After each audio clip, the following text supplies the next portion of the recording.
Buenos días, buenas tardes o buenas noches. Gracias por sintonizar, gracias por estar de nuevo con nosotros aquí en un nuevo episodio de La Plaza. Primero, pedirles disculpas porque no les dijimos el viernes que no haríamos el programa. En nuestra dinámica interna teníamos claro que no tenía sentido hacer un programa el viernes y hacer otro el lunes, y estaba claro que lo importante era hacer este lunes el programa, que es cuando íbamos a tener los resultados de las elecciones andaluzas, unas elecciones que, como después probablemente analicemos, pues tienen una importancia capital en el ciclo electoral español. Pedidas esas disculpas por no haberles avisado. Hoy es lunes, estamos grabándolo, y si uno tuviera que poner título a un artículo o un libro o a lo que fuera, mi título hoy sería Epitafio para un gobierno de coalición. Titulares o subtítulo de ese titular, de ese epitafio para un gobierno de coalición. ¿Por qué tenemos que escribir el epitafio? Pues porque Juanma Moreno, el candidato del Partido Popular, ha obtenido una rotunda, si me apuran, inesperada, pero sobre todo brillante victoria, consiguiendo la mayoría absoluta, algo solo al alcance en Andalucía de los primeros dirigentes socialistas. 58 escaños para Juanma Moreno, todo un éxito personal, y habrá que ver, nuestros contertulios dirán, si también de las siglas que representa. Después, por orden de importancia o no, derrota sin paliativos, y yo diría, fijaros, por introducir ya un matiz muy personal, de Pedro Sánchez, no del PSOE. Me gustaría empezar a distinguir, aunque es evidente que Pedro Sánchez es, a todos los efectos, el secretario general del Partido Socialista Obrero Español, y mientras todos los militantes o los diferentes órganos lo ratifiquen, él es el Partido Socialista Obrero Español o es el principal representante. Pero a mí me gustaría centrar, y después explicaré por qué, la derrota en él. Ni siquiera en Juan Espadas, en el candidato socialista. Avance lento, plano, por debajo de las expectativas, pero consolidando el 500.000 de votos de Vox, según lo veo. Desastre de la izquierda y, en particular, entiendo, de Yolanda Díaz, que cada vez va a tener que dedicar más esfuerzo a explicar en qué se basa, o si ha escuchado suficientemente a la población, y en qué se basa su proyecto. A mí, desde ayer, me cuesta todavía más trabajo entenderlo. Y voy a acabar un poco este epitafio basado en esos 4 subtítulos, no reivindicado, lo que dije yo, creo que lo dijo mucha gente. Yo decía en enero de 2020, cuando en segunda votación Pedro Sánchez alcanzó la investidura, y así lo escribí evidentemente en Economía Digital, que esa mayoría era falsa, era irreal, que no existía, que estábamos ante una trampa, ante un parany, que dicen en Cataluña, ante un espejismo. Esa mayoría que había llevado al poder a Pedro Sánchez no existía, y por lo tanto le iba a hacer imposible gobernar con un mínimo de sensatez. ¿Por qué decía que no existía esa mayoría? Pues no había un programa común, no había un común denominador, ni en cultura política, ni en institucionalidad, ni en nada. Y además esa mayoría necesitaba de PSOE y Podemos, necesitaba sumar a fuerzas como Bildu o Esquerra Republicana, esta formación que en la sesión de investidura ya dijo textualmente: me importa un comino la gobernabilidad de España. Basarse un gobierno en una mayoría, una de cuyas patas necesariamente, directa o indirecta, le importa la gobernabilidad de España, no tiene sentido para cualquier persona que tenga más de 7 años de edad, y probablemente por debajo de esa edad tampoco. No había esa mayoría porque, además, desde el primer momento y contra lo que se nos dijo, ese gobierno no actuó como un gobierno, sino como 2 gobiernos. Un gobierno para las decisiones, entre comillas, serias, y otro gobierno basado en la agitación, las divisiones entre ellos, etcétera, etcétera. No había entonces esa mayoría, y así lo ha percibido la sociedad. No había una mayoría porque, al no existir esa mayoría y al percibirlo la sociedad, ha empezado a huir de esas formaciones porque no creen en ellos para afrontar la crisis económica. Y por eso les castigó en Madrid, les castigó en Castilla y León, y les ha castigado, y de qué manera, en Andalucía. Y aunque no me paga, como es evidente, Pedro Sánchez, yo desde mi modestia le daría un consejo. Cuanto antes acepten esa realidad, cuanto antes se pongan manos a la obra para alterarla, y les queda 1 año y meses de legislatura, probablemente antes corrijan ese error de nacimiento y probablemente eso sea lo mejor para ellos, para el PSOE y seguramente para la sociedad española. Pero esto es mi opinión, esto es mi punto de vista. Y hoy casi con overbooking, porque hoy todos querían venir y participar con ustedes de sus pensamientos, pues otra cosa es lo que piensan y lo que creen, lo que piensan y lo que crean, nuestros invitados de hoy, que son, por orden, en el ordenador, la pantalla del ordenador que tengo delante mío, Bernat García. ¿Qué tal, Bernat? Hola, ¿qué tal? Buenos días. Alejandro Ramírez. Alejandro, gracias especiales por estar aquí. Miguel Ángel Idígoras, ¿cómo estamos, Miguel Ángel? ¿Qué tal? Muy buenas, saludos a todos. Y Xavier Brudesala. Xavier, encantado. Saludos, gracias por estar con vosotros. ¿Os parece que empecemos? ¿Sí? Pues venga, vamos a empezar sin más dilación. Adelante. Antes quisiera comentarles a todos ustedes también, como ya lo hice el otro día, y ya habrán escuchado, que tenemos un apoyo y un consejo que darles en este podcast, que es de Servihabitat, una marca conocida por su gran oferta de pisos, de casas, de locales, de terrenos, por su gran oferta de activos inmobiliarios, pero quizá menos conocida como portal para inversores. Lo digo porque a mí me consta que muchos de nuestros oyentes están muy interesados por la inversión inmobiliaria, que ha sido una de las grandes inversiones de los españoles, que sepan, por lo tanto, que en Servihabitat tienen de las mejores opciones para invertir y con una rentabilidad acreditada por los años de gestión de esta gran empresa. Además, ya pues con un valor añadido que es la gestión absolutamente personalizada, que ahora ya prácticamente todas las entidades financieras empiezan a plantearse en Servihabitat, también lo hacen, que es decir, oiga, usted venga, explíquenos su perfil, nosotros lo ayudamos, díganos cuáles son sus intereses y nosotros a través del portal le vamos a guiar. Bueno, apúntense si quieren, la forma es entrando en inversores.servihabitat.com. ¿Las mejores opciones para invertir? Sí, es aquí. Entra en inversores.servihabitat.com y descubre la más amplia selección de activos inmobiliarios, la mejor rentabilidad y un asesoramiento personalizado. Sí, es aquí. Inversores.servihabitat.com. Pues vamos a empezar por el principio. La victoria de Juanma Moreno. Valoración, por qué se ha producido, ¿era esperada, no era esperada? Vosotros mismos. Venga, Miguel Ángel. Bueno, pues, perdón, a ver si consigo que no se me caiga el pinganillo y poder intervenir.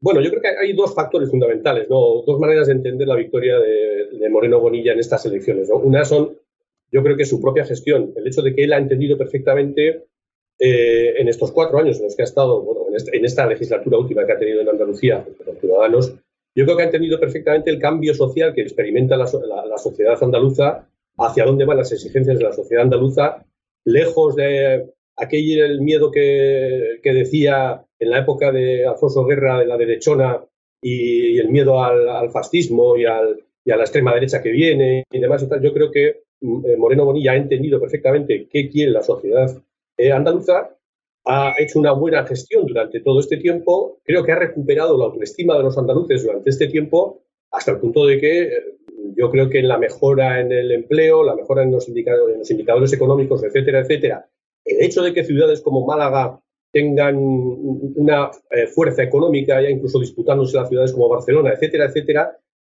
han hecho que él sea el centro, lo que solemos decir aquí en el País Vasco, la casa del padre, que el PNV ha utilizado mucho, ¿no? Aitar Echea, aquí la casa del padre hacia la que van todos los que quieren un gobierno estable, sólido y capaz. Yo creo que en ese sentido Moreno Bonilla ha representado eso. Y por otro lado, algo que decías tú, que es el gobierno de Pedro Sánchez, es decir, tiene una lectura exterior, una lectura a nivel del resto de España.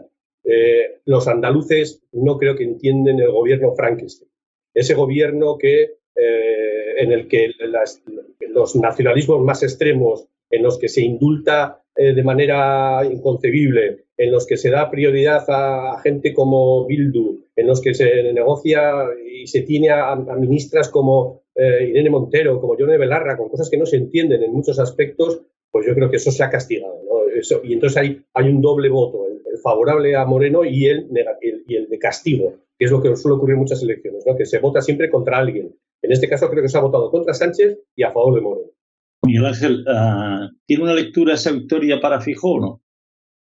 Sí, por supuesto. Yo creo que tiene una lectura clara, ¿no? Y es que sus varones, por de alguna manera, cada vez van teniendo mayor peso en sus comunidades, ¿no? Algunos decían, bueno, Ayuso pierde fuerza. Hombre, Ayuso pierde fuerza. Ayuso es mucho Ayuso. Demostró que también había entendido el cambio sociológico de Madrid. Yo creo que también lo ha entendido Moreno y iremos viendo qué es lo que ocurre en otras comunidades, pero a mí me da la sensación de que los varones del Partido Socialista que están en gobiernos autonómicos en estos momentos son quienes van a empezar a cuestionar o afear la conducta de Pedro Sánchez, ¿no? No creo que haya, como le pasó al Partido Conservador de Boris Johnson, una rebelión interna, porque es la diferencia entre una democracia y una partitocracia. No va a haberla. Yo creo que en todo caso algunos varones del Partido Socialista, cuando vean peligrar su situación, puedan afearle la conducta a Sánchez. Ya veremos hasta dónde y de qué manera. Y en Feijóo, lógicamente, pues en el sentido contrario, ¿no? Yo creo que hay un efecto de cambio de ciclo, de efecto funicular. Unos suben y otros bajan. Está bien, venga, vamos rapidito que somos y entonces la explicación del por qué yo creo que está clara y estaba ya clara, pero intentaré centrarme en la explicación del por qué se ha pasado de una mayoría holgada a una mayoría absoluta, que era algo, digamos, que incluso estratosférico para las propias expectativas del PP. Bueno, yo creo que la clave, una parte de la clave está en el voto, en el tener más votos de los que te esperaban. Pero también una parte, y yo creo que esta es muy importante, que es un voto de una abstención de protesta contra Pedro Sánchez. Tú decías que había algo personalizado, y yo creo que sí, que una parte de la izquierda, es decir, se ha abstenido para castigar a Pedro Sánchez. Y yo no sé, en parte discreparía con Miguel Ángel, porque creo que esto se debe más a la circunstancia que no al frankensteinismo gubernamental. Y me voy un momentito a Francia, donde Macron acaba de perder la mayoría absoluta, más hacia la izquierda que hacia la extrema derecha. ¿Pero por qué? Porque allí hay alternativas y hay gente que dice, oye, ya estamos hartos. Y eso es lo que creo que ocurre no en Andalucía, sino en muchísimas partes de España, es decir, ya estamos hartos. Y las dos únicas maneras de expresar este voto eran, uno, a favor del candidato del PP y otro, absteniéndose y no yendo a votar, que es una manera tremenda de castigar a los que en otras circunstancias hubieras votado o has votado en otras. Venga, la victoria de Juanma Moreno. Alejandro. Bueno, ha sido un juanmazo en toda regla, podríamos decir, ¿no? Se estaban esperando macarenazos, lanazos, pero al final ha sido Juanma Moreno el que ha superado todas las expectativas y como bien apuntáis, tanto tú, Juan, como Miguel Ángel y Xavier, ha sido por méritos propios y también por deméritos de los rivales, ¿no? Tanto PSOE como la coalición de Yolanda Díaz, que ya se ha visto lo que ha pasado, y la errática campaña de Vox, precisamente, ¿no? Pero es verdad que una persona como Juanma Moreno, que no lo tenía nada fácil, porque hay que recordar que es que las anteriores elecciones estaba prácticamente a la par con Ciudadanos, él 26 parlamentarios y Ciudadanos 21, que estaban prácticamente igualados, y ha conseguido concentrar esa gestión de gobierno muy clarita, muy sencilla. Primero, sanear las cuentas andaluzas, que estaban fatal, y eso fue la primera misión que le encargó a Juan Bravo, a su consejero de Hacienda, y después tomar 4 o 5 medidas que la gente estaba reclamando, la rebaja de impuestos, que tanto reniega Sánchez y su coalición. Aquí se ha visto cómo ha funcionado. El apoyo a los autónomos que antes comentaba Miguel Ángel, pues ha sido una de sus puntos fuertes durante estos 4 años de gestión. El simplificar toda la burocracia y todos los problemas que tienen los empresarios a la hora de invertir, y eso ha puesto una alfombra roja en las distintas provincias andaluzas, y con todas estas medidas, medidas simples, que no son nada espectaculares, de sentido común, en un momento que la gente lo demanda por la tremenda situación económica que estamos atravesando, ha valido para sentar esas bases que la gente ha confiado y ha decidido darle otros 4 años de continuidad, de garantía, porque se han creído que era el líder que podía llevar a cabo este cambio profundo en Andalucía. Es verdad que las encuestas eran muy favorables, pero los errores contrarios y el hacer todo lo contrario por parte de Pedro Sánchez, que al final ha sido un castigo que ha servido para que alcanzara este resultado espectacular. ¿Verdad, Juanma Moreno?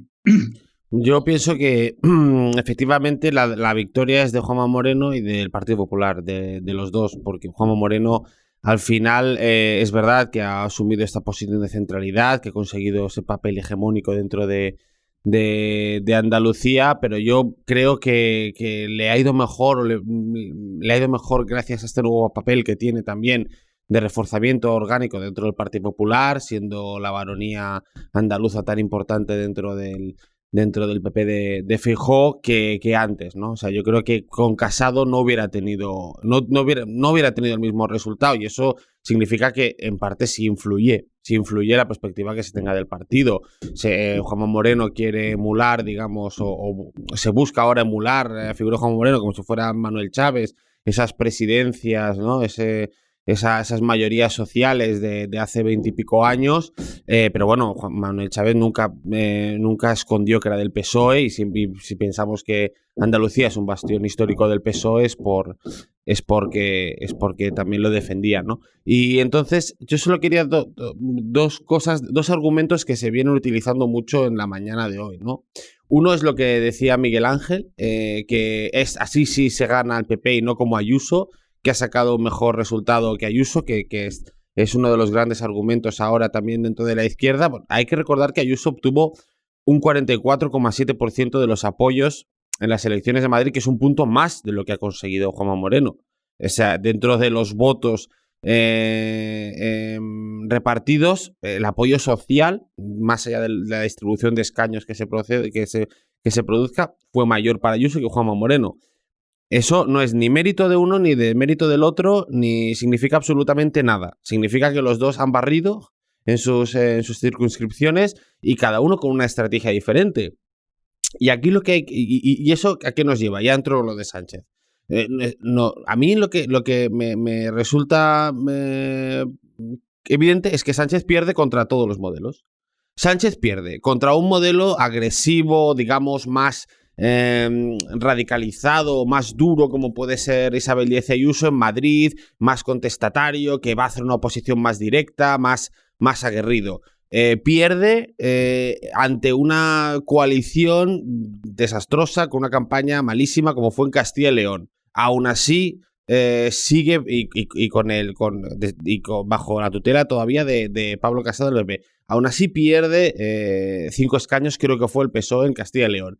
Pierde también contra un candidato moderado que esconde las siglas, que es Juanma Moreno, que es andalucista, que es decir, aquí la conclusión es que Pedro Sánchez pierde ante cualquier forma y cualquier manifestación morfológica del Partido Popular, sea más radical, más cercana a Vox, menos cercana a Vox, y esto es lo que Sánchez tiene que empezar a ver. Es decir, ya no es un discurso no puede estar buscando argumentos o defensas para cada una de las plazas, sino que tiene que ver que su proyecto político ya no atrae, ya no tiene atracción dentro de los votantes. Y oye, y ni tan mal, lleva 4 años, no está mal. En los tiempos que corren, Zapatero no agotó las 2 legislaturas, Mariano Rajoy tampoco. Pues oye, pues quedarte en 4 o 5 años igual no está tan mal. O sea, no está. Pero lo que está claro es que o da un golpe en la mesa importante, digamos, o no funcionará, porque él no hay recambios.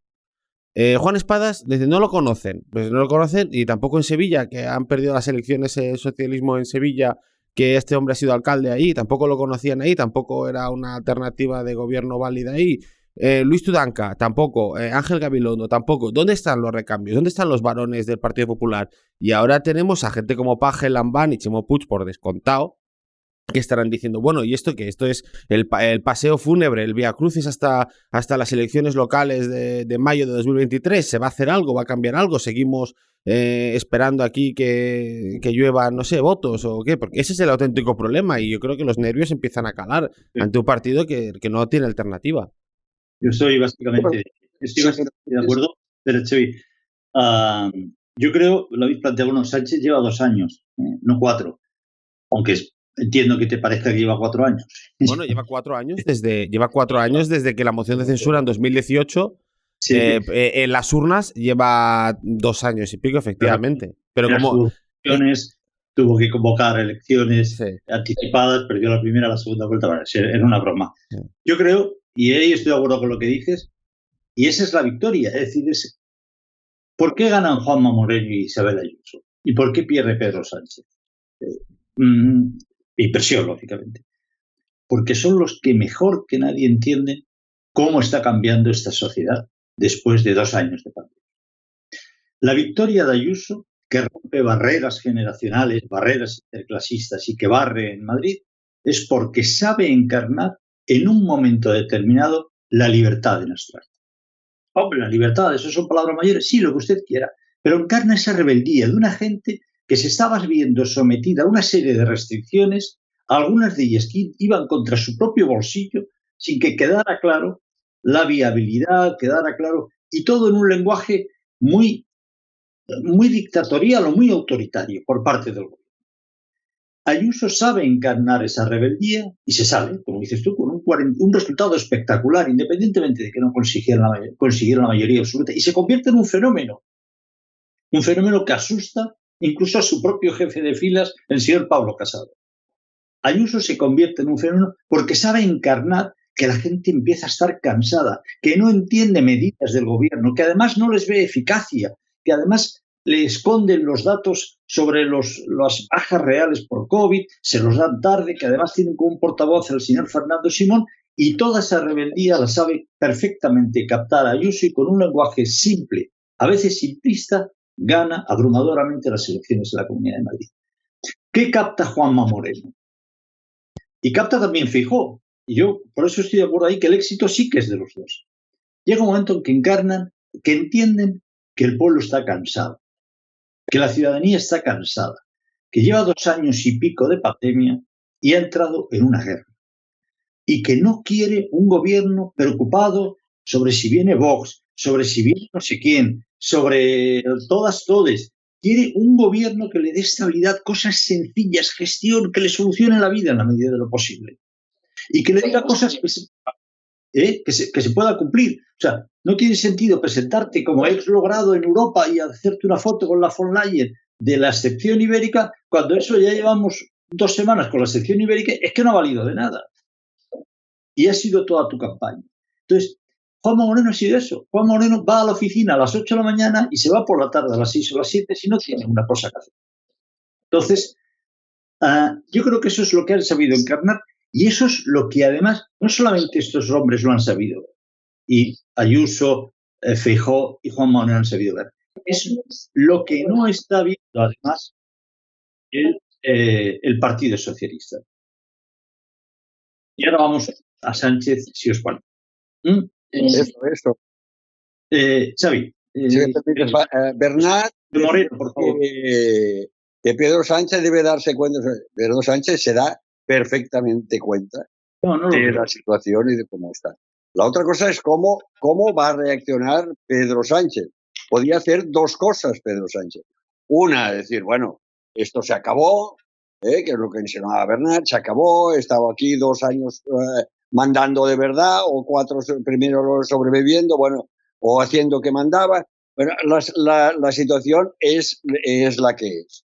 Pero Pedro Sánchez solo puede escoger ahora entre, digamos, muerte súbita o larga agonía. Porque si hay algo que me parece en estos momentos meridianamente claro, es que no habrá buenas noticias para el bolsillo de los españoles en los próximos 2 años y a lo mejor 3 o 4 años. Porque tal como estamos con la deuda, subiendo con la guerra, subiendo los tipos de interés, incluso amenazando con una crisis económica en Estados Unidos, etcétera, etcétera, no habrá buenas noticias, ¿no? Y por lo tanto no tendrá donde agarrarse Pedro Sánchez. Y lo que puede escoger es esto, bueno, vamos, el barco se hunde, pues vamos a intentar poner las vías de achique como sea para llegar al final de la legislatura. Bueno, como sea, al precio que sea, y lo pague quien lo pague, que no seguramente al final será el PSOE en las urnas, pero mientras eso, pues lo pagaremos todos aproximadamente a escote, ¿no? Bueno, pues esta es la situación y esta es la decisión. Vamos.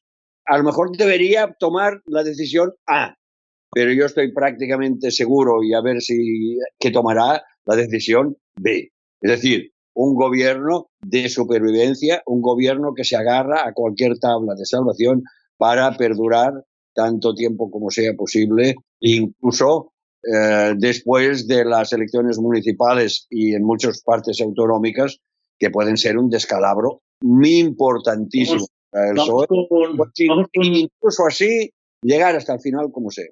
Muy bien, vamos con Sánchez. Bueno, vamos a seguir con Sánchez porque ya lo habéis introducido. Esta derrota del Partido Socialista Obrero Español en Andalucía, ¿qué significa? No sé si Bernat quería añadir algo sobre Sánchez, si no Miguel Ángel, Alejandro. Venga, ¿no? Miguel Ángel. Sí, bueno, muy brevemente. Yo creo que en estos momentos el gobierno de Pedro Sánchez es un gobierno sin aliento. No tiene ya capacidad, no puede volver atrás porque formó un gobierno no de gestión, como se está viendo. Económicamente España camina hacia el precipicio, no sé hacia dónde, pero desde luego no en la buena dirección. Y ha creado un gobierno, como digo, ideologizado y básicamente centrado en la propaganda y sí, fundamentalmente en la propaganda, hasta el punto de que yo creo que tenía centradas todas sus expectativas en estas elecciones andaluzas en que el Partido Popular se viera obligado a gobernar en coalición con Vox. De tal manera que pudiera lanzar constantemente el mensaje, la soflama de la derecha, la ultraderecha, el neofascismo gobierna, cuidado, ya vemos el PP, tal, y eso se les ha caído, se ha desmoronado, hasta el punto de que ayer los partidos de izquierda acababan diciendo que gracias a ellos Vox no había entrado en el Parlamento. Entonces, que gracias a ellos había conseguido la mayoría absoluta del PP. Es decir, es un despropósito ya a la hora de entender las cosas que efectivamente demuestran que ya ni siquiera la parte ideológica de este gobierno, que lo es el todo, ya ni eso les funciona. Así que yo creo que Sánchez se va a seguir agarrando a su puesto, va a seguir agotando la situación, hará un cambio, una crisis de gobierno más de maquillaje que no servirá para mucho más y tendrá que seguir aguantando el lastre del gobierno de Podemos, que va a seguir siendo el deterioro del país hasta que esto termine. Pero, ojo, Miguel Ángel, perdona, Bernat, sí. Tú has señalado una cosa que me gustaría que recogierais también. Es decir, que Sánchez puede, evidentemente, es su plan B, como decía Xavier Brudesaga. Fracasado la, que es el del miedo Vox, este podría ser el plan B de Sánchez. Yo tengo garantizada la legislatura hasta finales del 23, principios del 24, que es cuando tengo que volver a elecciones generales. Pero Bernat apuntaba un tema, y ahora que va a hablar Bernat, porque también lo recoja. Pero es que hay elecciones autonómicas y municipales de aquí a 9 meses. Chimo Puig, García Paje, Asturias. Es que Sánchez les resta en estos momentos. ¿Y no van a decir nada dentro del partido? Bernat. Sí, mira, yo estoy de acuerdo. O sea, aquí Sánchez puede alargar la legislatura, terminarla y perder las elecciones, o puede adelantar las elecciones ahora y perderlas también.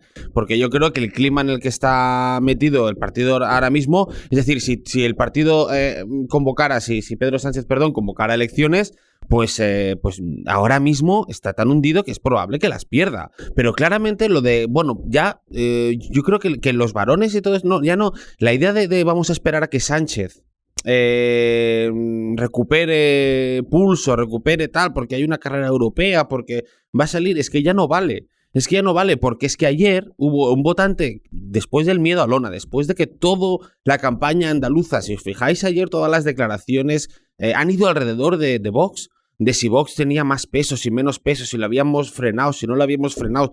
Todo ese miedo construido sobre el que se ha levantado la izquierda y la desmovilización ha sido brutal. Es que la derecha ha sacado, no sé si oís unos golpes de fondo, bueno, no es Ferraz haciendo mudanzas, sino que tenemos aquí obras al lado, pero disculpad.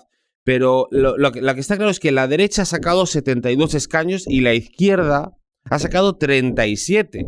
Es decir, ya no, lo de la sociedad polarizada... En votos es peor, Bernat, en votos es peor. En votos es peor, sí. Es que la derecha ha sacado un 60% en Andalucía.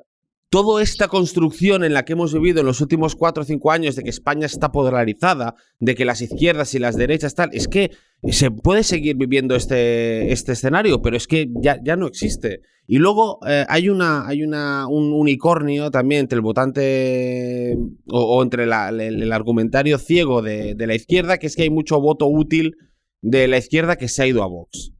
Que se ha ido al PP de Juanma Moreno, para evitar que gobiernen con Vox. Es lo mismo, o sea, si sigue la izquierda pensando en que su gran baluarte electoral es frenar a la ultraderecha, es como estabais comentando, que no está entendiendo el cambio de ritmo de la sociedad española, que puede ser más liberal, más egoísta, más de derechas, más lo que tú quieras, pero la sociedad española está cambiando, desde el burgués al ejecutivo millonario hasta el obrero del pueblo. Las prioridades sociales están cambiando y la gente lo que quiere es otra vez una vuelta. Quiero trabajar, quiero que se gestione bien, y ahora mismo no tengo el cuerpo para mantras ideológicos y que para todos mis impuestos vayan a configurar, digásemos, una estructura cultural en torno a los valores de progreso y tal. Entonces, si la izquierda no entiende esto, es que las leches van a ser continuas. Alejandro, hay una pregunta que yo haría, si fuera, es decir, si usted dice que ha habido un voto útil hacia Moreno Bonilla para frenar a Vox, me debería explicar por qué la izquierda no es útil para frenar a Vox. Eso, o sea, y además le pilla más cerca a usted, ¿eh? O sea, Alejandro. Es así, es que tienes toda la razón. El problema es que se han quedado sin argumentos, perdón, porque al final, como comentaba ahí antes, a lo único que se podía agarrar era que Vox entrara en el gobierno con Moreno Bonilla. Y ese era el argumento que ya tenía perfectamente preparado para salir la noche electoral y encender todo tipo de alarmas. Como le ha fallado, ya no sabe qué tipo de argumentos buscar con tal de justificar el tercer desastre consecutivo que acaba de sufrir el Partido Socialista. Perdón.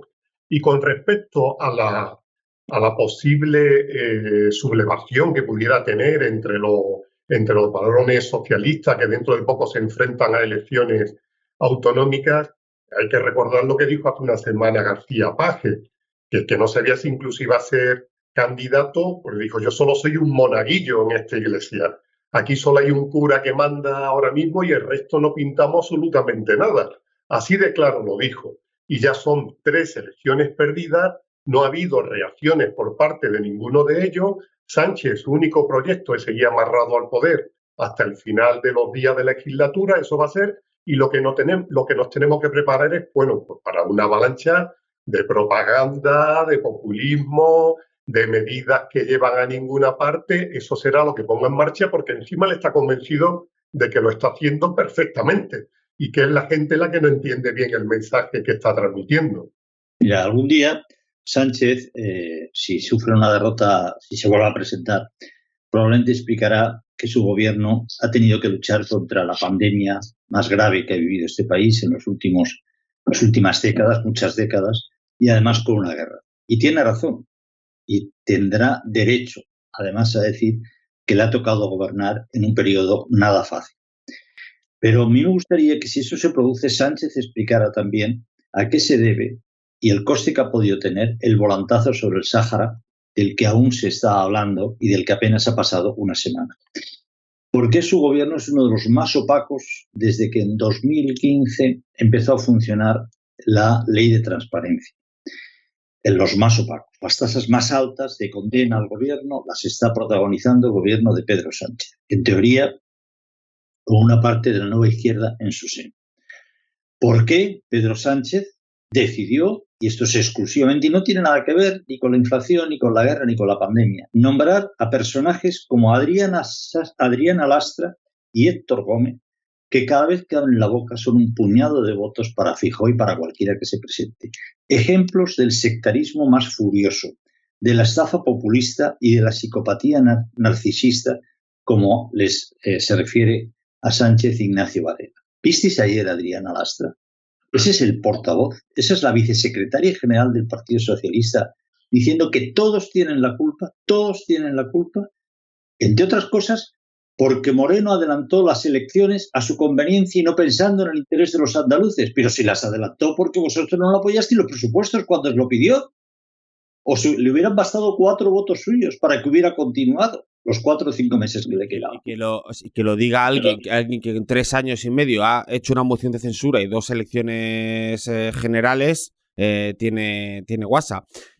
Ayer hay algunas, dentro del argumentario, como tú dices, si escuchas a los portavoces del Partido Socialista, todos los argumentarios, es el mismo argumentario, con lo cual ya te dice que es un argumentario pobre y es el que sale de Moncloa, con lo cual se ve que Moncloa no tiene respuestas a lo que está pasando. Y hay una sutileza en lo que tú decías del candidato y tal, como queriendo culpar a Juan Espadas también de que no ha sido capaz de montar una candidatura, no lo sé, pero yo creo que vamos a empezar a ver rodar cabezas también dentro de lo que es el círculo más cercano al presidente, en lo que decía pues Miguel Ángel, una crisis de gobierno y tal, porque hay que recordar que cuando hace un año se cargaron a Iván Redondo, era porque se quería subir a la gente del partido y tener una mayor conexión, digamos, con los cuadros orgánicos del Partido Socialista, y por esto el ascenso, digamos, de Félix Bolaño, que es una persona pues que en teoría era la que venía del partido e iba a volver a recuperar ese idilio entre Pedro Sánchez y el PSOE en el territorio, ¿no? Ayer, lo decía el mismo presidente andaluz, no hemos sido capaces de movilizar a la gente. Entonces, si te has cargado a Iván Redondo, que era tu gurú, el que te hacía la prospectiva porque quería reconectar con el partido, ¿dónde está esa reconexión? ¿Dónde está esa reconexión con el PSOE? En estas elecciones, que no es que se han convocado, pero recuerdo que en Castilla y León fue las elecciones en febrero y se convocaron en diciembre, creo, por ahí, y ya entonces hablábamos de la necesidad de un candidato y que iba a haber elecciones anticipadas en Andalucía. Es algo que se viene hablando desde hace un año, por lo menos. Es decir, tiempo ha habido. Mira, un segundo, Xavi, ya te doy la palabra. Por coger el hilo de lo que está planteando Bernat, solamente dos cosas para apoyarle. A mí me llamó mucho la atención una cosa. En Andalucía, la tierra de Felipe González, un hombre aún políticamente muy activo, el gran líder socialista que metió a España en la modernidad, que gobernó durante 8 o 10 años y que además fue el primer gobernante socialista después de la dictadura que llegó a la Moncloa. No ha existido, no ha estado Felipe. No habrá querido o no se le ha llamado. Me es igual en cualquiera de los dos casos. Si no ha querido, ¿por qué Felipe González no quiere estar con este PSOE de Sánchez? Y si no se le ha llamado, pues, ¿hasta qué punto está en condiciones Sánchez de no tener o de perder este activo? Y cito Felipe González porque además es andaluz. ¿Sabéis quién es el único presidente del gobierno socialista que hizo campaña? José Luis Rodríguez Zapatero, que dijo una frase tan gloriosa, dijo 2. El PP es la corrupción, y 2, yo estoy muy orgulloso de Manolo Chávez y José Antonio Griñán, dirigentes socialistas andaluces condenados por uno de los casos de corrupción más graves que ha habido en la historia de España. Este es el activo socialista que han sacado a relucir en la campaña. Y acabo con una frase de Ignacio Varela, que es uno de los analistas casi mío de cabecera, me gusta mucho casi todo lo que hace. Ignacio Varela, que colabora en Onda Cero y también en Confidencial, y tenía una frase hoy que me parece brillante, con la que creo que acaba el artículo. Y dice: no sé de qué manera los Otegi Junqueras y Yolanda Díaz compensarán al PSOE de Andalucía, de haber perdido Andalucía. No sé de qué manera los Otegi, Junqueras y Díaz pueden compensar a los socialistas de haber perdido Andalucía. Xavier, me das pie, y lo que decíais todos, y Bernat especialmente, la conciencia de hundimiento. Yo creo que es unánime en el PSOE y en sus socios. Es decir, esto se hunde, ¿no? Y ya está. Y no hay manera de salvarlo, por lo menos no se atisba ninguna solución, ni cambiando gobiernos, ni girando para acá, ni girando para allá, que para evitar el hundimiento. Y ahora, bueno, pues esto está así. Por lo tanto, casi un poco decir, bueno, tanto da, se hunde a un ritmo, se hunde a otro, el descalabro será mayúsculo, no será, Feijóo podrá alcanzar incluso mayoría absoluta como ha hecho Juanma Moreno, no lo sabemos. ¿Qué ocurrirá en los candidatos a las alcaldías y a las autonómicas?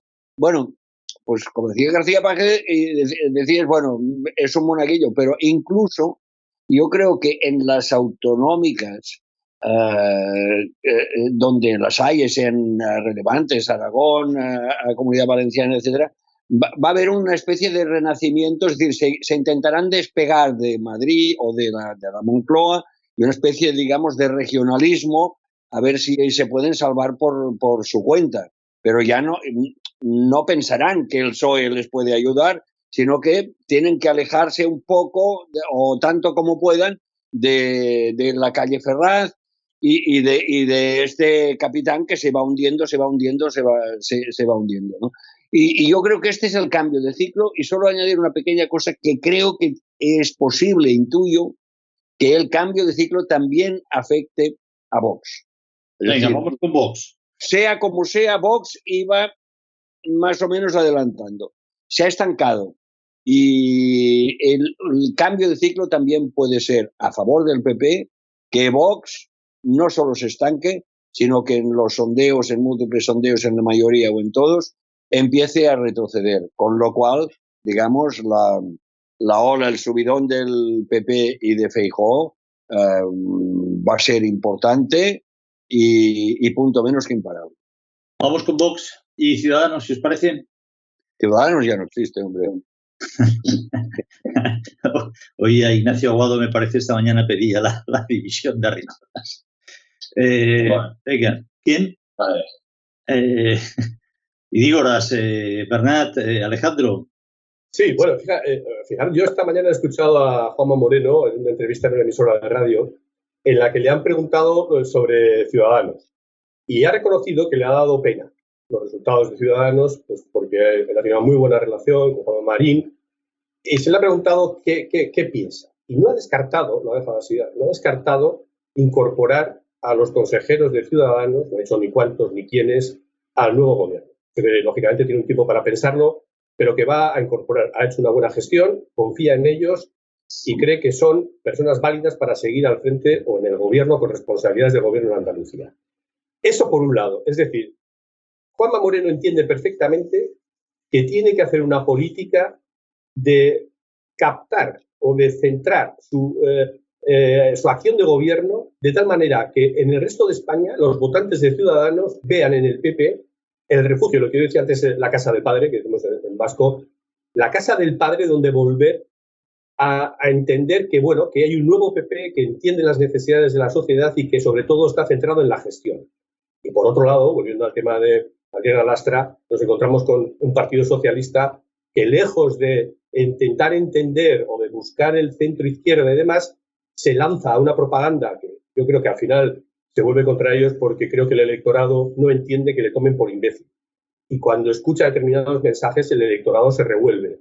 Y es lo que está ocurriendo. Mientras se siga buscando la propaganda, el mensaje ideológico del ella, de todas estas gaitas y pactos con Otegi y demás, tú decías, ¿qué puede pasar con Otegi o con Junqueras, Esquerra? Pues en el momento en que el gobierno de España no les sirva, se volverán contra el gobierno de España y lo atacarán. Eso es lo que volverán a hacer porque lo llevan en el ADN y porque son como el escorpión y la rana. Es así. No, por supuesto. Además les importa un pimiento. España lo han dicho por activa y por pasiva y lo han demostrado. No, yo decía que la paradoja es decir, en un momento determinado Pedro Sánchez opta por estos en lugar de por lo que era el PSOE tradicional, lo que ha significado el PSOE de Andalucía, el gran granero de votos socialistas, la tierra de Felipe González, de Alfonso Guerra, el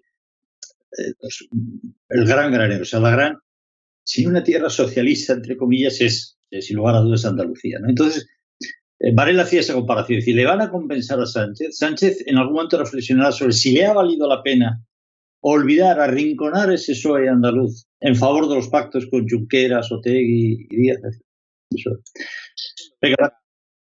No, que no sé si era la portavoz de Bildu, le decía, oye, hay que aprovechar con Sánchez porque, y lo mismo que dice la portavoz de Bildu lo dirá el portavoz de Esquerra y el portavoz de todos estos partidos, ¿no? Hay que aprovechar porque después de Sánchez, sea cuando sea, seguramente en 2023, viene una etapa de o bien un gobierno de mayoría absoluta del PP, o bien un gobierno de PP con Vox, o bien un gobierno de PP con Partido Socialista, de apoyo en esta gran coalición que pueda aparecer, etcétera, etcétera. Y en cualquiera de estos escenarios se nos ha acabado. Se nos ha acabado las descentralizaciones, el aumento de competencias, se nos ha acabado reformas fiscales que obedezcan a nuestros intereses, porque lo local se va a diluir.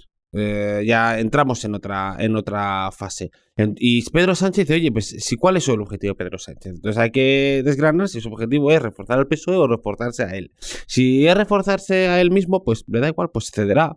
Cederá porque si su objetivo es llegar hasta finales de 2023 o a principios de 2024 para tener posibilidades de una plaza europea o para buscarse una salida profesional digna, pues le da igual. Entonces, y seguirá pactando con estas formaciones.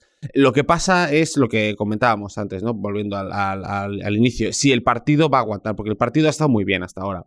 El partido ha estado feliz y ha visto como Pedro Sánchez que ganaban y que, hombre, yo entiendo que un partido agradezcas a Pedro Sánchez que dé una moción de censura, que la gane, que seas un partido de gobierno y que, bueno, parece que tengas un poco de tracking. Lo que está claro es que ahora van para abajo. Es decir, y vienen los nervios de las elecciones locales. Eso apuntando a lo que decíais. Sobre Vox, han hecho una campaña horrorosa. Horrorosa, es que no hay paliativo. O sea, cada vez que se veía Macarena Olona en televisión, se notaba que no quería estar ahí.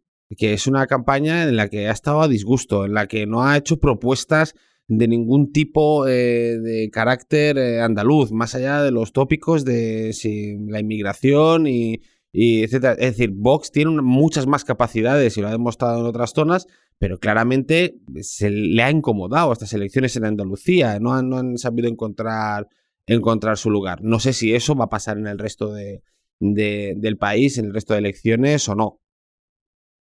Tendrá que replantearse también una nueva estrategia, ¿no? Porque hasta ahora la marca había funcionado, parecía que pusiera quien pusiera de candidato iba a tener pues un éxito electoral, y aquí han redoblado la apuesta en el sentido de que previamente las encuestas le daban pues una horquilla entre 20, 20 y tanto, 22 diputados, y pensaban que con Macarena Olona, una de las figuras emergentes y una de las más conocidas de Vox, pues podía incluso alcanzar los 26 parlamentarios que tuvo Moreno Bonilla hace 4 años.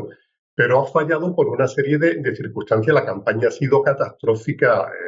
Lo de Macarena Olona ha sido una decepción tremenda por cómo la ha desarrollado, por cómo la ha planteado con esa frivolidad, con esos tópicos que los andaluces también huyen, ¿no? Que no se ha acercado a sus problemas, que lo ha planteado todo desde Madrid.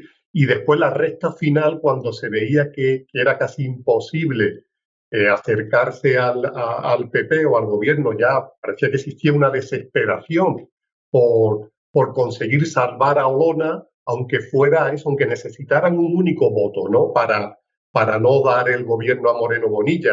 Y eso, lógicamente, le ha pasado factura y ha traspasado ese voto de Vox al PP. También he visto cosas inesperadas, ¿no? La invitación a Giorgia Meloni de Fratelli d'Italia en una campaña andaluza, con problema andaluza, hablando también de unos temas pues que ahora mismo a la gente, la verdad, no está entre su agenda de las preocupaciones, ¿no? Creo que ahí Vox, aunque ha subido dos escaños, ha estado muy por debajo de las expectativas, y si la campaña dura una semana más, estoy seguro de que hubiese seguido perdiendo terreno. Han cometido, desde mi punto de vista, como decía Miguel Ángel, el error por el lado contrario. Si ya la sociedad española no está con el él, ellas, ellas y todos los dogmas ideológicos, tampoco está para aterrizar en una campaña andaluza hablando de la familia natural, de la supremacía tampoco han entendido, creo yo, Vox, cuál es el cambio de ritmo y qué es lo que está demandando la gente que está preocupada, digamos, por las cosas del comer. ¿Y no ves que es una tendencia general, trasvase, no solo de Ciudadanos, sino de una parte del votante de Vox hacia el PP? Y no digamos también una parte del votante socialista más moderado, ¿no? Bueno, esto ensancha la vía casi autopista o autovía de Feijóo hacia el poder, y además hacia un poder, yo lo veo fuerte, reforzado. Aunque tenga que hacer coaliciones o no alcance la mayoría absoluta, pero sí, digamos, que no va a llegar dando traspiés o no va, sino que va a salir bastante reforzado y será un presidente, digamos, con poco prisionero de unos, de otros o los de más allá. Y esta imagen, que es la que intuyo, me parece que es la que va a proyectar a partir de ahora, claro, es una imagen que lleva un ciclo completamente contrario al del PSOE. Es decir, uno lleva un ciclo descendente y el otro un ciclo ascendente, ¿no? Yo lo veo y poco menos que imparable. Es que hay un argumento que es definitivo. Yo me pregunto, el camionero, el taxista, el hombre que necesita el coche para viajar, viendo el precio de la gasolina escalando hacia los 3 euros el litro, y Feijóo diciendo al gobierno, oiga, es que cada vez que sube, usted lo que hace es ingresar más. Bueno, está bien, pero una parte de esos mayores ingresos devuélvaselos a la gente, baje impuestos, que la gente tiene al día siguiente que comer. ¿Cuál es el argumento? No, es que se está cargando el estado del bienestar. ¿Pero qué me cuenta del estado del bienestar, por el amor de Dios? Si yo le estoy diciendo de que antes llenar el taxi, a mí el tanque del taxi me daba para 3 días o 4, y es que ahora con 2 me llega justo. Luego, no llenando el tanque, pero lo que pagaba, los 50 euros con los que llenaba el tanque del taxi. Es decir, entonces, ¿qué me habla usted del estado del bienestar y me habla de esas cosas, de que yo estoy contra la sanidad pública, no sé qué, como dijeron?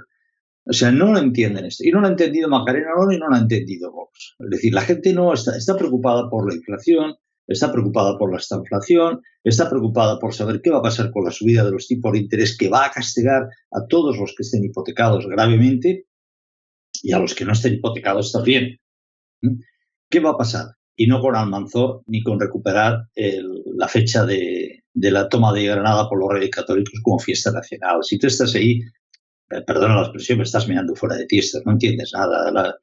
Es decir, pero si hay todos los estudios de las mayores empresas de marketing más serias hablan ya de un consumidor cansado por 2 años y medio de pandemia que necesita mensajes simples, constructivos y positivos. ¿Cuáles de estos informes no han leído los diferentes gurús que tienen los partidos políticos? Oiga, denme usted a alguien que sea serio, que no sea un tarambana, que me haga cosas fáciles, sencillas. ¿Qué puede hacer? Oiga, puede destinar usted no 20 céntimos, sino que es necesario bajar los impuestos para que baje la base imponible del precio de la gasolina. Oiga, ¿qué puede hacer usted? Deme cosas cortitas y que me puedan ir aliviando la carga. ¿Qué parte no han entendido? Pues vamos con otros que no han entendido. Muy brevemente, sí, Juan, sobre el tema de Vox. Es que escuchaba esta mañana a Narciso Michavila, que es el director de GAT3, que aclama los resultados, ¿no? Decía que durante la campaña iban midiendo, lógicamente van viendo cómo evolucionan los mensajes de los líderes y cómo afecta esto al votante, ¿no? Dice que el órdago lanzado por Macarena Olona al PP, a Juanma Moreno, diciéndole que aunque necesitaran un solo diputado para ser investido, ellos iban a imponer entrar en el gobierno y ella iba a ser la vicepresidenta de ese gobierno. El electorado andaluz no ha aceptado ese órdago, o por lo menos lo ha aceptado de mala manera. Yo creo que en un partido político no puede, o en concreto, en concreto entre Vox y el PP, o en concreto alguien como Macarena Olona, que ha demostrado ser una gran parlamentaria en el Congreso de los Diputados, pero que quizás se ha pasado de frenada en Sevilla, en Andalucía, por distintas razones, alguien le debió de aconsejar lanzar el órdago, mantener una postura firme, y esa firmeza, yo creo que esa ha sido excesiva, creo que incluso ha rozado la postura de quien de alguna manera quiere dictar el futuro gobierno del partido que gana, decirle que me vas a tener que poner a mí de vicepresidenta, o ya veremos si gano yo si te pongo de vicepresidente. Esas formas yo creo que han alejado al electorado de Vox de nosotros. Alejandro, ¿quieres comentar algo? ¿O paso turno a hablar de...? No, solo quería comentar de una cosita de Ciudadanos, que antes no habíamos hablado de ellos, que es verdad que se ha visto engullido por la tendencia negativa a nivel nacional, pero creo que también aquí Juan Marín ha tenido mucha parte de culpa, porque hace tiempo que le venían avisando que no había puesto en valor el su gobierno, que no había dado a conocer quién eran esos gestores de Ciudadanos que habían contribuido a que el Partido Popular consiguiera ese cambio en Andalucía. Preguntas en Andalucía por qué consejero de Ciudadanos estaba en el gobierno y no los conocía absolutamente nadie. Nadie te daba un nombre de una persona de Ciudadanos que no fuera Juan Marín. Y eso al final, y estaban ocupando consejerías muy importantes y han hecho una gran labor, porque ahí Juanma Moreno Bonilla lo está reconociendo, que han sido fundamentales en el gobierno, con personas muy válidas que han hecho una excelente aportación. Pero Juan Marín todo lo ha centrado en su persona y no ha conseguido poner en valor ese trabajo en equipo, esa gente de Ciudadanos que ha hecho una labor muy buena al frente del gobierno andaluz y que se han encontrado con un cero en recompensa. Pero es que da igual, querido Alejandro. Cuando uno ha pisado mierda y por apuntarme a las expresiones, y no solo la ha pisado, sino que le llega a la rodilla y va subiendo, da igual que sea un genio o que no sea un genio, se hundirá dentro del lodazal, haga lo que haga. Están muertos. Tanto da que Arrimadas diga una cosa, que dimita, que no dimita, tal. Están muertos, y están muertos a favor del PP, que es lo que unos meses atrás todavía podíamos dudar si una parte de este cadáver político lo iba a aprovechar el PSOE. No, esto ya está claro. Están muertos y a favor del PP. Se pongan como se pongan, brillen, no brillen y tal, esto yo creo que es tan inexorable como la retirada de Napoleón después de llegar a Moscú. Muy bien, pues vamos con lo que dicen en los medios, la izquierda de la izquierda, no la extrema izquierda, no la izquierda de la izquierda, que hay formas de hablar en algunos medios. Vamos con la izquierda. Yo creo que si hemos hablado antes de partidos, perdona la grosera expresión, que mean fuera de tiesto, partidos que no entienden lo que está pasando en la sociedad española, yo creo que la izquierda, o estos restos del naufragio de la izquierda, están dando continuamente sus declaraciones una muestra de irrealidad absoluta. No entienden, ese es otro mundo, están en sus cositas. Yo voy a poner dos ejemplos y después ya os doy la palabra a vosotros, por favor. Yo me quedaba ayer boquiabierto escuchando a Teresa Rodríguez diciendo: hemos conseguido frenar a Vox, y acaba de sacar 2 escaños en Cádiz, donde son los Kichi, como les conoce la gente. Kichi es su marido y el alcalde de Cádiz, en una zona en la que ha arrasado el Partido Popular. Creo que en la ciudad de Cádiz, donde Kichi es alcalde, el PP le ha sacado al PSOE, muchos más evidentemente, Adelante Andalucía, del entorno de 18 puntos porcentuales. Ya sé que no tiene nada que ver las municipales con las generales, de 18 puntitos en la ciudad de Cádiz. Pero Teresa Rodríguez se vanagloriaba de haber conseguido frenar a la extrema derecha. Oye, pues felicidades, Teresa, felicidades. Adelante. O la intervención de Inma Nieto diciendo que no nos ha dado tiempo. ¿Pero cómo que nos ha dado tiempo a montar la coalición? Pero si la habéis empleado el tiempo que teníais en discutiros a navajazos entre vosotros.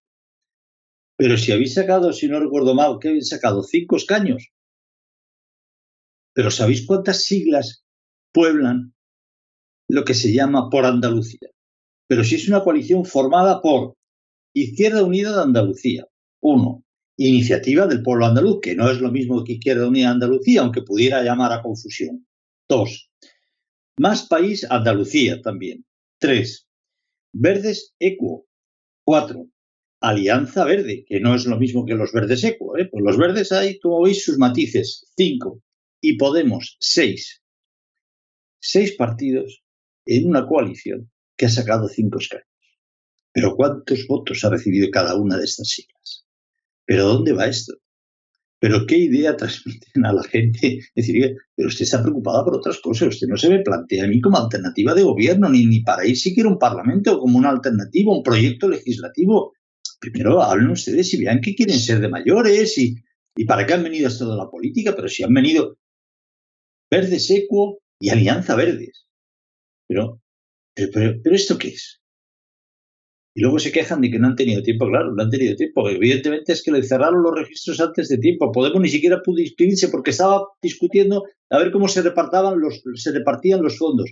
Pues mire, les han solucionado el problema porque van a tener tan pocos fondos que va a ser muy fácil que se los reparta. Y aún así seguro que se van a dar navajazos por ver cuánto les toca a cada uno.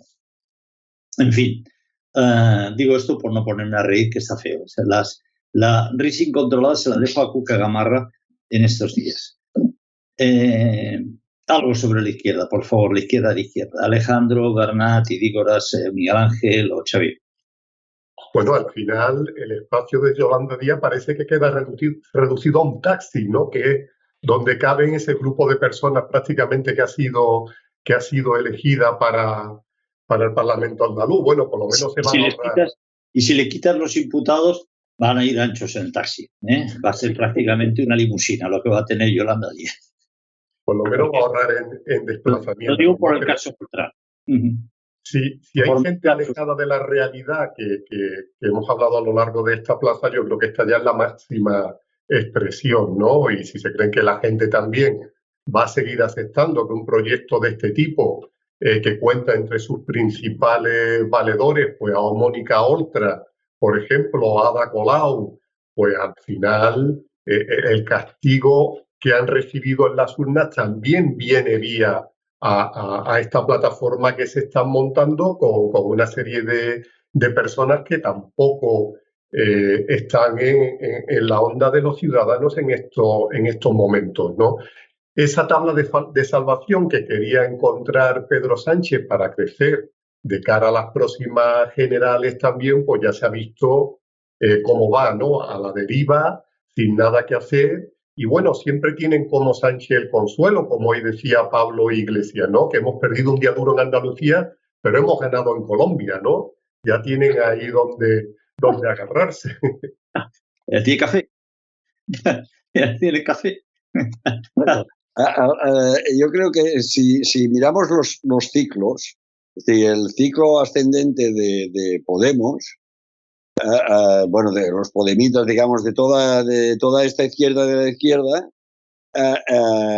empezó porque se erigieron en alternativa y en expectativa para resolver un malestar, ¿no? Ahí empezó un ciclo, hay un malestar social o de una parte por lo menos de la sociedad que sale a la superficie y entonces esto bueno, necesita alguien para depositarla, para elevarla, para llevarla a la política, etcétera, etcétera. Mediante yo creo estas dos.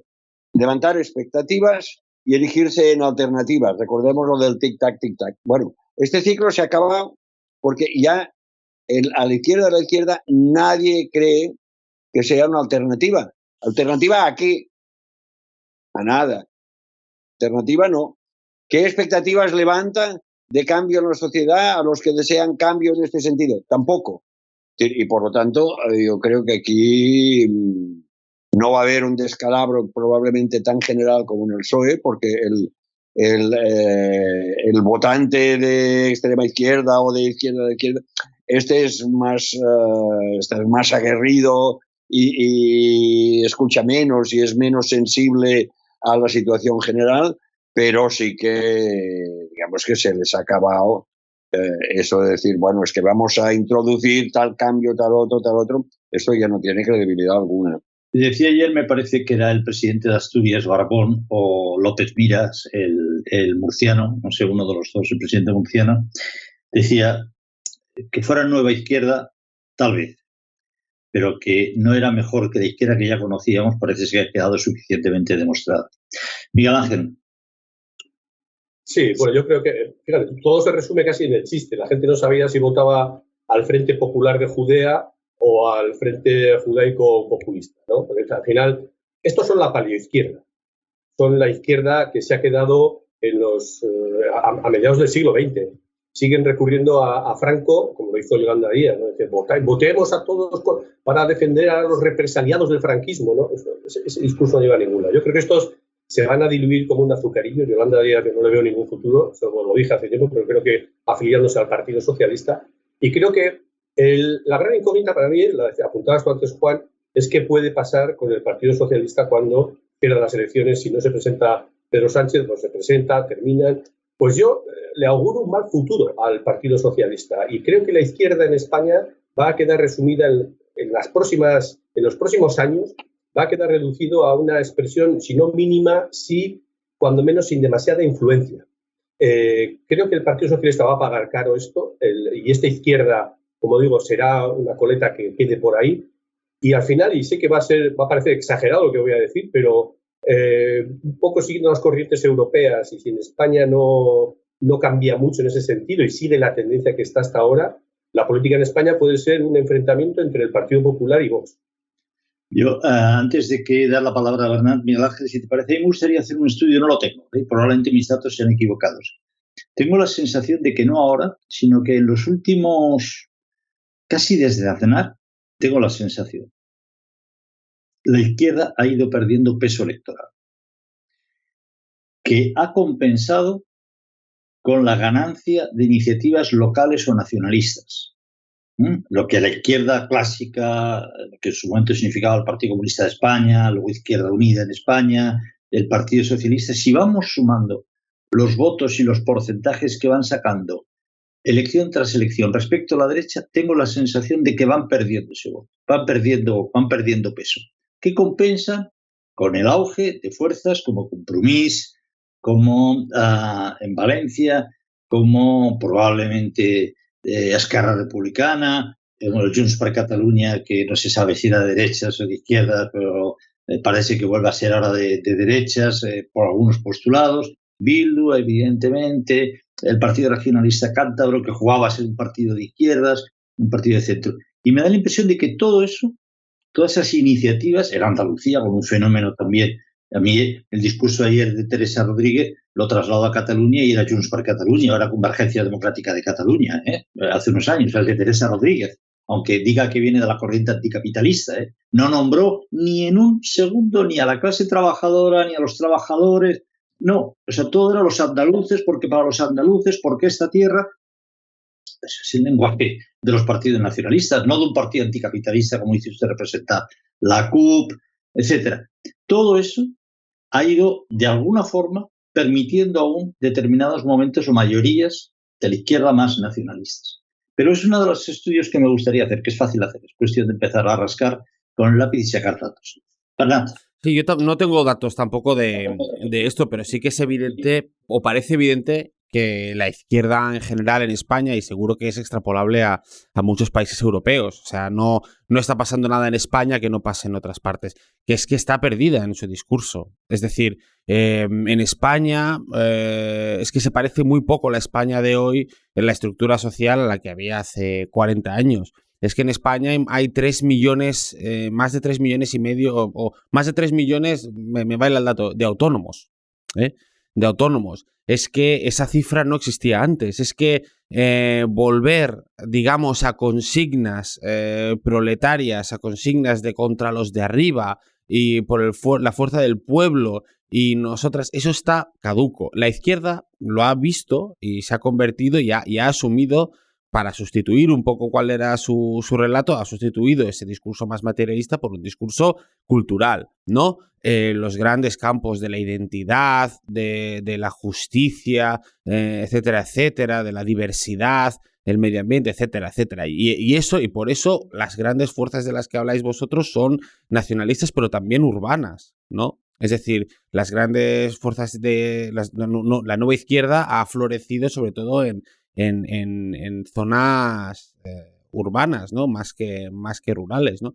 Y ahora, ¿qué pasa? Que ese discurso también se agota.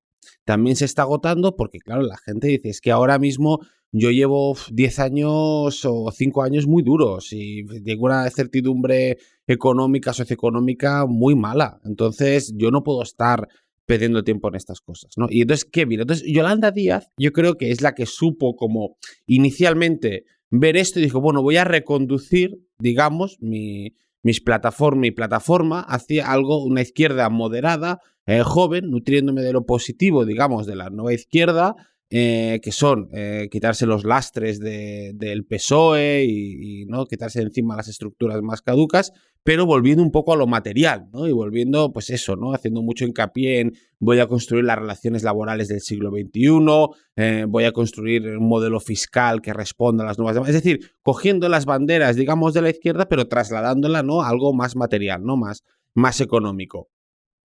Pero el problema está en que luego ves eso, ¿no? Luego ves que va a Andalucía y empieza a hablar de nosotras contra ellos, el franquismo, es decir, vuelven inevitablemente a caer. ¿Y tus interlocutores para esas nuevas relaciones laborales del siglo XXI son los sindicatos, comisiones sobre subvenciones? Porque son sus interlocutores y a los que ha primado dando un montón de subvenciones, ¿eh? Sí, están absolutamente subvencionados, pero no puedes hacerlo con ellos, ¿no? Porque ya todo el mundo, o sea, nadie va a aceptar que tú primes unos modelos laborales solo con los sindicatos a espaldas de la COE, a espalda de la patronal de autónomos. Es que el mundo ya no funciona así. Es que el mundo busca otros tipos de consenso. Entonces, ahí está el error de Yolanda Díaz, creo, que es, un punto de arrogancia enorme al pensar que ella iba a ser la nueva Albert Rivera de la izquierda y iba a comerse al Partido Socialista y a Podemos y a todo lo que había por delante, y luego en no saber y luego en no tener claridad, ¿no? Y haberse creído más lista de lo que probablemente es. Venga, ¿alguna palabra más, Alejandro, Miguel Ángel, Xavier? O que hoy ya estamos yo creo que ya pues hemos despachado a gusto. Nada, sí. No, yo a propósito de esto, Juan, mira, hay un jurista aquí que se llama Josu de Miguel, que es catedrático de Derecho Constitucional, creo que dio clases en Barcelona, y ha escrito sobre esto precisamente, sobre cómo los partidos de izquierda en España, y sobre todo de determinada izquierda, se ha educado en el nacionalismo. Desde la muerte de Franco hasta ahora, el nacionalismo ha educado a esta izquierda, ¿no? En el País Vasco es evidente. Y al final, estos grupos de izquierda han acabado asumiendo el discurso de partidos nacionalistas que son absolutamente conservadores, pero lo asumen de siempre que pongan en cuestión el andamiaje del sistema, ¿no? En la medida en que los partidos nacionalistas ponen en cuestión la Constitución española, el régimen o determinadas cosas, ellos se suman, la izquierda se suma porque tiene causa común. Y ahí vemos cómo Podemos está pues, en el tema del referéndum en Cataluña y lo que haga falta, ¿no? Y en el País Vasco, pues exactamente igual, podemos ver al Partido Socialista ahora en coalición con el Partido Nacionalista Vasco desde hace años, que le pasa lo mismo que a Ciudadanos, que sigue siendo una coalición mínima y no saca ninguna rentabilidad. Pero volviendo al tema, la cuestión es que la izquierda en España ha tenido que unirse al nacionalismo y viceversa, el nacionalismo con la izquierda, para tratar de arrinconar a la derecha, en este caso al Partido Popular o cualquier otra manifestación de la derecha conservadora, porque si no, no hay otra manera de poder llegar al gobierno o de gobernar en autonomías o en el gobierno del país. Cuando yo era muy joven y algunas cosas leí sobre esto, y entonces hablábamos de la alianza entre el proletariado y la pequeña y la mediana burguesía, ¿no? Algunos hablaban del nacionalismo pequeño burgués. Mira, me están entrando sudores, ¿eh? Eso era... No lo he aprendido mucho desde entonces. En fin, muchísimas gracias a Bernat García, Alejandro Ramírez. Mejórate, Alejandro, por favor. Gracias. A Miguel Ángel Irígoras y a Xavier Ruz de Sala. Les despido aquí en YouTube y me aguantéis un segundo que Alejandro aún no ha dicho su última palabra.